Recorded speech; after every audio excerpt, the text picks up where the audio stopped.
जय जय श्री हरिवंश प्रशंसित सब दुनी सारा सार विवेकित कोविद बहुगुनी।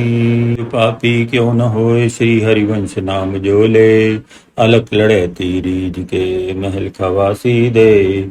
महिमा तेरी कहा कहो श्री हरिवंश, दयाल तेरे द्वारे बटत हैं सहज लाडली लाल। करुणा निधि और कृपा निधि श्री हरिवंश उदार, वृंदावन रस कहन को प्रकट धरो अवतार। श्री व्यास जी ने आज ना किसी से कुछ कहा न सुना, अंगरक्षक तथा प्रहरियों से भी नहीं, चल पड़े श्री वन की ओर। रथ में नवल जी तथा श्री व्यास जी विराजमान थे। उनके इंगित मात्र पर रथ तैयार होकर मार्ग पर आ खड़ा हुआ था बहेलियों के साथ। रथ चल रहा था परंतु श्री व्यास जी का मन तो उड़ रहा था। अनेक प्रश्न श्री हरिवंश विषयक तथा उनकी रचनाओं के बारे में वे नवल जी से करते जा रहे थे। उनके स्वभाव, शील, सेवा, परिचर्या आदि पर भी शंका कुशंकाओं का निवारण कर रहे थे। उनकी रसमयी पद्धति कैसी है इसकी समीक्षा भी सुन रहे थे। वे तो आज अतृप्ति की साक्षात मूर्ति तथा नवल जी यथा साध्य उनके प्रत्येक प्रश्न का समुचित उत्तर देकर तृप्ति प्रदाता सरिता प्रतीत हो रहे थे। मार्ग में संध्या होने पर श्री नवलदास जी ने एक बार उनको संध्या वंदन के समय का स्मरण कराया भी, परंतु आज यह सब समय व्यर्थ व्यतीत करना प्रतीत हो रहा था। उन्हें अश्व थक गए थे, ऋषभ मुख से झाग देने लगे थे। अंततः रात्रि के प्रथम पहर तक किसी प्रकार आगे बढ़ते रहे। अंततः विवश होकर सारथी तथा गाड़ीवानों ने भी पशुओं की दशा दिखाकर श्री व्यास जी से 2 प्रहर विश्राम की आज्ञा चाही। मूक पशुओं का बलिदान हो जाएगा, यह सुनकर विवशता अनुभव करते हुए उन्होंने उचित स्थान तथा जल आदि की सुविधा देखकर ठहरने की आज्ञा दे दी। परंतु स्वयं तो त्रिशा पुल अगस्त्य ऋषि बन गए थे। उन्होंने मुख से सागर पान किया था। ये कर्णपुटों से निरंतर रस निर्झरणी का पान कर रहे थे। ऐसी अद्भुत दशा, ऐसी श्रवण पिपासा आज प्रथम बार ही अवलोकन की थी श्री नवल जी ने। वे भी इंद्र के समान श्रावण भादों की मेघमालाओं से के सदृश रस धारा बरसाते रहे।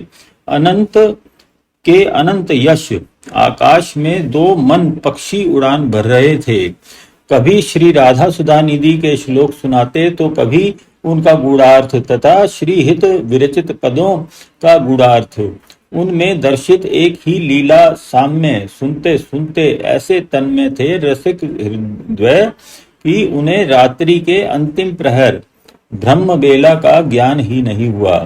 तब तक जब तक कि स्वयं सारथी तथा गाड़ीवानों ने चलने की यात्रा प्रारंभ करने की स्वयं ही आकर आज्ञा न मांगी। श्री धाम में जिस समय रसिक द्वय मदन टेकरी के समीप पहुंचे, श्रृंगार के दर्शन खुले हुए थे। श्री राधा वल्लभ लाल की झांकी कर दोनों ही आप्यायित हो गए। श्री नवल जी ने श्री व्यास जी से कुछ समय मंदिर में विराजने का आग्रह किया तथा स्वयं गुरुदेव को व्यास जी के पधारने की सूचना देने यह ज्ञात करके कि श्री गुरुदेव इस समय राजभोग का अमनिया सिद्ध कर रहे हैं, रसोई घर की ओर ही चल पड़े। वहां पहुंचकर द्वार पर से ही साष्टांग प्रणाम करके वह अपने नाम सहित परिचय देते हुए जय जय श्री राधे कहकर अभ्यर्थना की तथा अपनी उपस्थिति का ज्ञान कराया। महाप्रभु उस समय पतीले में दाल रंधन हेतु चढ़ा चुके थे। अग्नि प्रज्वलित थी। नवल का स्वर व नाम सुनकर उनकी उपस्थिति से हर्षित होकर प्रणत नवल पर जब श्री गुरुदेव की दृष्टि पड़ी तो मुस्कुराते हुए कहा, आओ आओ नवल, कब आए। कहते कहते उनका ध्यान उनके धूल दूषित अंग, शुष्क पपड़ाए ओष्ठ, एवं अस्त व्यस्त केशव पर गया तो उन्होंने कुछ आश्चर्य मिश्रित स्वर में प्रश्न किया, तुम प्रसन्न तो हो, कहाँ से चले आ रहे हो? तुम तो बुंदेलखंड से होते हुए गुजरात तक जाने वाले थे, क्या कोई व्यवधान पड़ गया? अरे ऐसी भी क्या त्वरा की यात्रा से आकर स्नान भी नहीं किया? प्रभु, आपका अपने बालकों पर असीम स्नेह है, इसीलिए आप उद्विग्न हो रहे हो। वैसे विवशतावश ही आपके दर्शन इतने शीघ्र करने का अवसर प्राप्त हो गया है। ओरछा के राजगुरु श्री हरिराम जी व्यास से मार्ग में ही भेंट हो गई। वे आग्रह पूर्वक ओरछा ले गए। वहां प्रातः जब मैं आपका प्रातःकालीन पद आज अतिराजत दंपति भोर गा रहा था, वे उसके मर्म में कुछ ऐसे प्रविष्ट हुए कि गोताखोर की भांति उसमें भाव रत्न खोजते खोजते उनकी उत्तमता की परख के लिए श्रेष्ठ पारखी के समीप आने के लिए आहत पक्षी की भांति अपनी आपकी चरण शरण में आकर ही श्वास ली है। ओरछा से चलकर अब तक जलपान भी नहीं किया है। वे आपके दर्शनों को व्याकुल मंदिर में प्रतीक्षारत हैं। संक्षेप में संपूर्ण परिस्थिति से अवगत करा दिया महाप्रभु जी को नवल जी ने। अरे ऐसी उत्कंठा वैरागी जी, इतनी लंबी यात्रा करके आए हो, सर्वप्रथम अतिथि के स्नान ध्यान विश्राम की व्यवस्था करो, तब तक प्रभु का राजभोग भी हो जाएगा। तत्पश्चात सबके साथ उनको भी प्रसाद ग्रहण कराना। कुछ समय विश्राम करने के पश्चात अपराह्न काल में ही इस विषय में गोष्ठी होना श्रेष्ठ रहेगा। श्री हित महाप्रभु जी ने अपना मंतव्य व्यक्त किया, परंतु श्री व्यास जी की आकुलता तथा उत्कंठा की पराकाष्ठा तो तब प्रतीत हुई जब क्षण पलों का विलंब प्रहरों जैसा प्रतीत होने के कारण वे वहां से श्री हित महाप्रभु जी की उपस्थिति का स्थान ज्ञात कर स्वतः ही रसोई घर तक आ पहुंचे। वे अभी नवल जी के पृष्ठभाग पर पहुंचे भी नहीं थे जब श्री हित महाप्रभु नवल जी से अपना मंतव्य प्रकट कर रहे थे। श्री व्यास जी तो उस आदेश को सुनते ही अपना धैर्य खो बैठे तथा विकल व विनीत स्वर में बोल पड़े, मैं आपकी अनुमति प्राप्त किए बिना ही यहाँ आने की धृष्टता करने का अपराधी हूँ, परंतु क्या करूँ, मुझ में इतना धैर्य नहीं है कि जल के समीप आकर भी पिपासा कुल प्रतीक्षारत रह सकूं। यदि आप मेरी कुछ शंकाओं का अभी यहीं निवारण कर दें तो आपकी महती कृपा होगी। श्री व्यास जी की वाणी सुनकर जहां वैरागी जी ने चौंक कर अपने पीछे मुड़कर देखा, वहीं श्री हरिवंश जी के सम्मुख खड़े श्री व्यास जी का स्वागत करते हुए सहज स्वर में ही मुस्कुराते हुए कहा, आइए व्यास जी, इसमें अशिष्टता कैसी? आप जैसे श्रीमंत राजगुरु के योग्य वह स्थान नहीं है। आप ही देखिए, यहाँ यह रसोई घर काष्ठाग्नि से के धूम्र से आच्छादित तथा अग्नि के उत्ताप से उत्तप्त स्थल जो तन तथा नैनों को पीड़ित कर रहा है, कहाँ सत्संग स्थल जहाँ मनोभूमि सात्विक भावों के बीज तथा प्रेम रस से प्लावित होती है। अब आप ही बतलाइए, क्या ऐसे धूम्राच्छादित वातावरण में रस चर्चा हो सकेगी? क्या आपको अब भी मेरा सुझाव अनुचित प्रतीत हो रहा है? नहीं नहीं, आपकी आज्ञा अनुचित नहीं, मेरी त्वरा ही अनुचित है।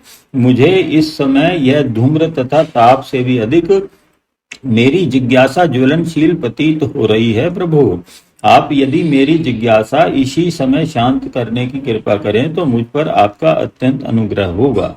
मेरा मन अत्यंत अस्थिर एवं व्याकुल है। इस स्थिति में विलंब सुखदायक न होकर दंड के समान प्रतीत होगा। आप कृपा करें स्वामी। श्री व्यास जी की वाणी से उनकी आतुरता स्पष्ट झलक रही थी। जैसी आपकी इच्छा नवल, जाओ बाहर से आसन ले आओ। व्यास जी महाराज, आप तब तक आसन ग्रहण कीजिए, इधर मैं निश्चिंत हुआ जाता हूँ। कहते कहते श्री हित हरिवंश महाप्रभु जी ने चूल्हे में से जलती हुई लकड़ियां बाहर निकाली व पानी डालकर अग्नि शांत कर दी। तब तक वैरागी जी भी आसन लेकर उपस्थित हो गए थे। विराजिए व्यास जी का शब्द सुनकर ही वे विस्मयावस्था से उबर पाए थे, परंतु श्री हित जी महाराज के कार्य का कारण न समझ सकने के कारण अभी तक आश्चर्य सागर में गोते खा रहे थे। अंततः पूछ ही लिया, आपने ये क्या किया महाराज? अग्नि शांत करने का तो कोई प्रयोजन समझ नहीं आता, अपितु इससे तो प्रभु के राजभोग में अति विलंब हो जाएगा। मेरी शंकाओं का समाधान तो आप रंधन करते हुए भी कर सकते थे। श्री हित महाप्रभु मुस्कुरा दिए श्री व्यास जी की चिंता पर। वे यह तो समझ चुके थे कि यह पात्र सर्वथा स्वच्छ तथा भक्ति रस पूरित होने योग्य है, मात्र विद्वत्ता के अहं का ढकना लगा हुआ है, इतनी ही इनकी शंका है। अन्यथा पद के सुनने मात्र से इतने व्याकुल आतुर न होते। व्यास जी, आप आसन तो ग्रहण कीजिए, मैं सर्वप्रथम आपकी अग्नि संबंधी जिज्ञासा का ही निवारण करता हूँ। श्री व्यास जी विराज गए आसन पर अनमने से। वैरागी जी भी कुछ अंतर से आज्ञा में उपस्थित थे आचार्य चरण की। तभी श्री हित महाप्रभु ने अग्नि शमन करने का कारण स्पष्ट करते हुए कहा, भला व्यास जी, आप ही बतलाइए, दो काम एक साथ कैसे हो सकते हैं? रंधन और चिंतन दोनों ही अपूर्ण रहते अथवा नीरस हो जाते। हठ पूर्वक यदि ऐसा कोई करता भी है तो उसे आनंद के स्थान पर दुख की ही अनुभूति होती है। मेरा तो यही विश्वास है। आश्चर्यचकित हो रहे थे श्री व्यास जी उनके सिद्धांत एवं व्यवहार पर। महाराज, मैं आपका आशय समझने में अपनी बुद्धि को असमर्थ पा रहा हूँ। पृथक पृथक अंगों से भिन्न भिन्न कार्य एक साथ किए जा सकें, इसीलिए तो उस परम प्रभु परमात्मा ने अलग अलग इंद्रियों का निर्माण किया है। उनकी ही मान्यता को आगे बढ़ाते हुए श्री हित महाप्रभु जी ने उनकी बात काटते हुए कहा, परंतु इन सब इंद्रियों का स्वामी संचालक तो एक मन ही है ना, और मन एक ही है। इसीलिए इस मन को अनेक स्थानों पर लगाने वाले कभी लक्ष्य की प्राप्ति तो कर ही नहीं पाते, अपितु दुख भी प्राप्त करते हैं। मैं आपसे ही पूछता हूँ, क्या व्यभिचारिणी स्त्री सुखी रह सकती है? जार युक्ति के कष्ट का प्रमाण स्वयं पिंगला, जिसे जनकपुर में स्वयं अवधूत दत्तात्रेय जी ने अपना गुरु बनाया था, ने ही अपने मुख से वर्णन किया है। क्या दो अश्वों पर एक साथ आरोहण करने वाला भी कभी सफल हो सकता है? क्या गणिका पुत्र को पिता का नाम प्राप्त हो सकता है? अतः हे विद्वान श्रेष्ठ, आप तो यह भली प्रकार जानते हैं कि यह संपूर्ण संसार पंचभूतों का प्रपंच होने के कारण सदैव ही काल रूपी सर्प का भक्ष्य बना हुआ है, नश्वर है। मैंने तो इस बात को अपने मन में दृढ़ता पूर्वक समझने के पश्चात इस मन को संपूर्ण इंद्रियों के संचालन में न लगाकर एकमात्र श्यामा श्याम के चरण कमल मकरंद का अहर्निशपान करने वाले रसिकों के चरणों में लगाया है। मेरी अल्प क्षमता के कारण ही मैं एक समय में एक ही कार्य कर पाता हूँ।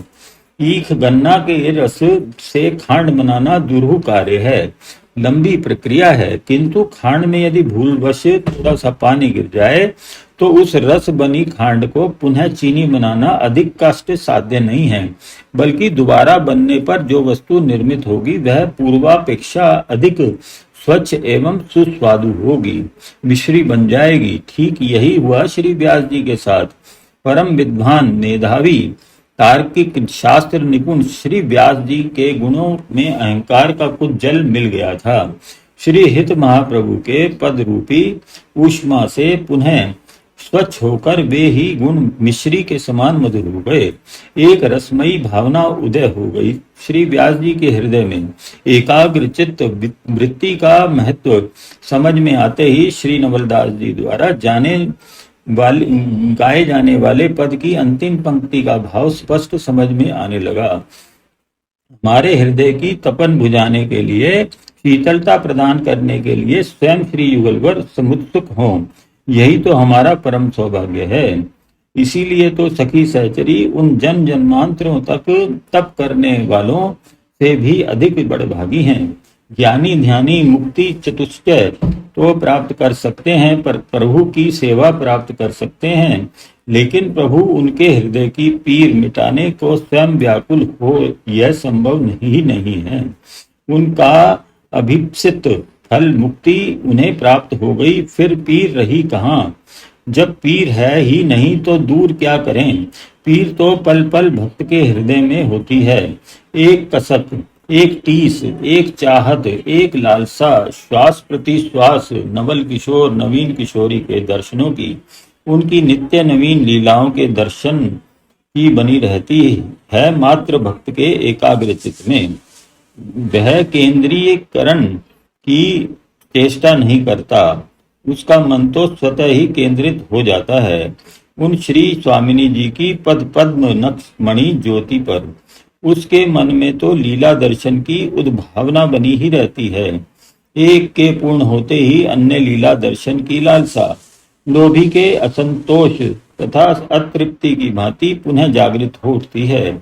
इसीलिए इन ना पूर्ण होने वाली कामनाओं की पूर्ति के हेतु इनका हृदय शीतल करने के लिए ये युगलवर सदैव तत्पर रहते हैं।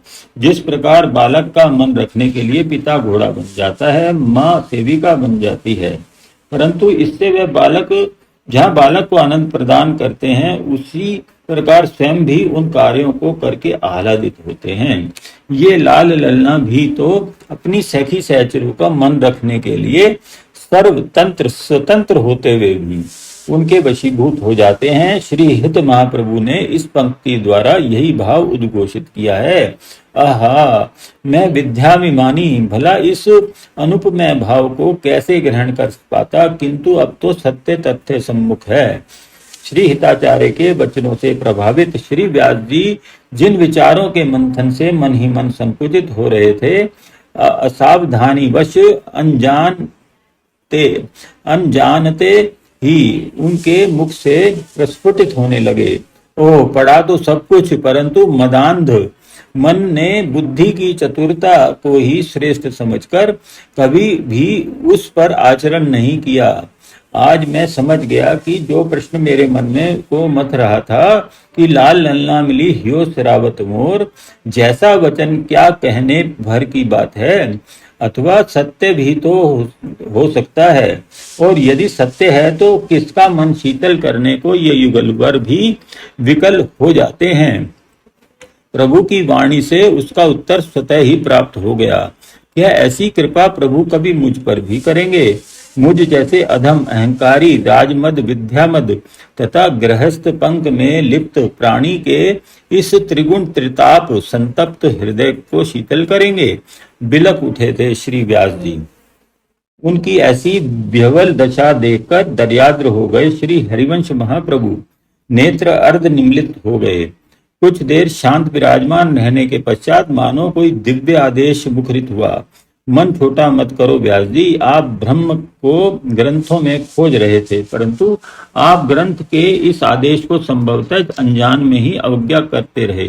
भावग्राही जनार्दन सर्वांतरयामी प्रभु मात्र ग्रंथों में ही थोड़े विराजते हैं, वे तो भक्तों के हृदय के सार हैं। देवर्षि नारद जी को तो वे स्वयं अपना निवास स्थान बताते हुए कहते हैं, नाहम बसामी वैकुंठे योगिनाम हृदय न च मद्भक्ता यत्र गायन्ति तत्र तिष्ठामि नारद। अतः जब आप निश्चल निराभिमानी सरल श्रद्धापूर्वक भाव विगलित हृदय से भक्तों का अनुकरण करेंगे, तब रसावगाहन का अवसर तो स्वयं श्री जी ही प्रदान करेंगी। वे अपनी सहचरी बना लेंगी आपको, इसमें संदेह का अवकाश ही नहीं है। श्री हित महाप्रभु का स्वर था अथवा सम्मोहन। भोले बालक की भांति श्री व्यास जी पूछ रहे थे। मुझे तो श्री स्वामिनी जी की रस रीति, नीति, प्रीति, उपासना पद्धति कुछ भी तो नहीं आता, फिर वे मुझे पर क्यों कर कृपा करेंगी? श्री व्यास जी का संदेह दैन्य बनकर मुखरित हो रहा था। आप किंतु परंतु को त्याग दें व्यास जी। आप जैसे उद्भट विद्वान को शास्त्रार्थ में तो तर्क शोभायमान हो सकता है, वहां इन शब्दों का अपना एक स्थान है, महत्व है, परंतु इस रस रीति में उनकी अहेतु की कृपा पर संदेह उनकी कृपा वत्सलता पर लांछन लगाने जैसा है। स्वामिनी जी साधन साध्य नहीं, इनका तो सहज भाव तथा निर्भरता पूर्वक स्मरण ही एकमात्र साधन है। विश्वास ही संबल है। ये करुणामयी किसी को निराश नहीं करती। श्री हित महाप्रभु जी की ओजस्वी वाणी गूंज रही थी रसोई घर में। श्री व्यास जी की तार्किक बुद्धि लुप्त हो चुकी थी। श्रद्धावनत होकर वे इतना ही पूछ सके, आप श्री राधा कृष्ण कहने के स्थान पर निरंतर श्री किशोरी जी अथवा श्री स्वामिनी जी संबोधन कर रहे हैं प्रभु, तो क्या आप मात्र श्री राधा के उपासक हैं? आपकी आराध्या इष्ट मात्र श्री स्वामी जी ही हैं। श्री हरिवंश जी अब तक स्वाभाविक स्थिति में आ चुके थे। श्री व्यास जी का प्रश्न सुनकर मुस्कुरा पड़े। आप पांडित्य के तर्क अभी विस्मृत नहीं कर पाए हैं श्री व्यास जी, अन्यथा आप स्वयं ही विचार करें कि क्या मैं कहने पर एक वचन होते हुए भी तन तथा परमात्मा तत्व आत्मा का बोध नहीं होता, तथा जल और तरंग कहने पर दो में भी एकात्म भाव दृष्टिगोचर नहीं होता। ये तो अन्योन्याश्रय भाव से एक दूसरे में परिलक्षित होते रहते हैं। अतः इनमें भेद बुद्धि का तो अवकाश ही नहीं है। कोई श्री राधा कृष्ण कहे, कोई श्री कृष्ण कहे, अथवा अन्य अवतार स्वरूपों में से किसी भी नाम रूप का स्मरण, चिंतन, ध्यान तथा जप करे, उनसे मुझे कोई विरोध नहीं है। बात मात्र इतनी सी है कि मेरा मन श्री स्वामिनी जी के नाम में ही आनंद अनुभव करता है। अपनी अपनी रुचि के अनुसार इष्ट का स्मरण करना श्रेष्ठकर है, परंतु रसपान की लालसा पूर्ति तो इस वन विहार रस को ही पीकर हो सकती है। जिन्होंने ये रसपान कर लिया वे शास्त्र मर्यादों को भी विस्मरण कर श्री राधा नाम रसास्व पान कर परमत्त हो जाते हैं, क्योंकि रस तो रसीली वस्तु से ही प्राप्त होगा। जैसे बादाम, पिस्ता, काजू आदि मेवा पौष्टिक तो हो सकते हैं, परंतु रसीले नहीं। रस के लिए तो मधुर फल, आम, खट्टा मीठा फल, संतरा आदि सेवन करना पड़ेगा, परंतु निरंतर मधुर रस पान की इच्छा वाला तो मिश्री की डली ही चूसेगा। इसीलिए मुझे इसी रज से, जिसमें श्री स्वामिनी जी का अनंत रस पूर्ण लीलाओं का निरंतर विलास होता रहता है, अत्यंत लगाव है, अनंत आत्मीयता है। मेरी दृष्टि में बिना इस श्री राधा पादार बिंद प्राग संश्लिष्ट रज का सेवन किए बिना कहीं भी यह रस प्राप्त नहीं हो सकता। हित हरिवंश अनंत सचुना ही बिनु या रज ही लिए कहकर मानो किसी चित्रकार ने अपने चित्र का सर्वांग निरीक्षण करने के पश्चात स्थायित्व प्रदाता लेप आलेपित कर दिया। श्री स्वामिनी जी की मानो मोहर लगा दी। श्री व्यास जी की हृदय भित्ति पर बना यह चित्र आजीवन धूमिल नहीं हुआ एवं वे सदैव के लिए इस रज के होकर रह गए। वे कह उठे, धन्य है गुरुदेव, धन्य है। आज जीवन में प्रथम बार जीवन का लक्ष्य समझ में आ गया, सही मार्ग मिल गया है। अब तक वाद विवाद के प्रपंच में पड़ा वृथा ही शास्त्रार्थ करके विजय श्री प्राप्त करने के प्रमाण स्वरूप ताम्र, रजत तथा स्वर्ण पत्र एकत्रित करता रहा, परंतु उस पार पत्र को प्राप्त करना ही भूल गया जो इस भवाटवी से पार ले जाएगा। आज आपकी कृपा से प्रातः का भूला संध्या को घर लौट आया है। अब शास्त्रार्थ सहायक छकड़ा भरे शस्त्र जो ग्रंथों के रूप में मेरे साथ चिपके हुए हैं, सर्वप्रथम उनसे मुक्ति होना चाहता हूँ। अब आप मुझे श्री यमुना जी तक जाने की आज्ञा प्रदान करें। वहां मैं अपने तन मन का बोझ उतारकर कुछ हल्का अनुभव करूंगा। आओ वैरागी जी, आपको भी तो स्नान करना है, तनिक मेरा मार्गदर्शन तथा भार हल्का करने में भी सहायता कर देना।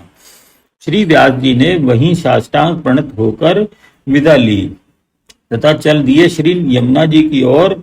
दर्शक के रूप में बैरागी जी को साथ लिए थे। श्री यमुना जी के समीप पहुंचकर जब श्री व्यास जी ने श्री यमुना जल में ग्रंथों को प्रवाहित करने का उपक्रम किया तो निर्विकारी नवल जी को भी विषाद ने घेर लिया। वे बोले, महाराज, ग्रंथ तो समाज की धरोहर होते हैं, राष्ट्र की अस्मिता के प्रतीक होते हैं, देश के भविष्य निर्माण की नींव होते हैं, शारदा का वांग्मय स्वरूप हैं। ये तो आप यदि इनको अपने समीप रखना नहीं चाहते तो आप इन गाड़ियों को ग्रंथों सहित ओरछा भेज दीजिए। वहां का पुस्तकालय इन ग्रंथों से समृद्ध रहेगा तो ज्ञान पिपासु भविष्य में आपको स्मरण करते हुए ज्ञानार्जन करेंगे। इन्हें नष्ट न करें। श्री व्यास जी अब तक कुछ ग्रंथ प्रवाहित कर चुके थे। कहा, नवल जी, यह तो मैं अपने सूक्ष्म अहम का विसर्जन कर रहा हूँ। ठीक है, अब ये ग्रंथ मेरे नहीं हैं। मैं तो अपना भार उतार चुका। तुम्हारी इच्छा हो वैसा इनका उपयोग करो। नवल जी ने ग्रंथ भरी गाड़ियों को रथ को लौटाने का प्रसाद ग्रहण करके लौटाने का आदेश दे दिया। इस मध्य ग्रंथों को प्रवाहित करते व्यास जी श्री यमुना जी में स्नान करते हुए इस भांति परम प्रसन्न हो रहे थे मानो किसी बोझ ढोने वाले का हमेशा के लिए बोझ उतर गया हो। वे स्नान करते हुए गुनगुना रहे थे, परम धन राधा नाम आधार, व्यास दास अब प्रगट बखानत, डारी भार में भार, परम धन राधे नाम आधार। नाच रहा था उनका तन तथा मन श्री यमुना जी की शीतल धारा में। जय जय श्रीधारी वंश।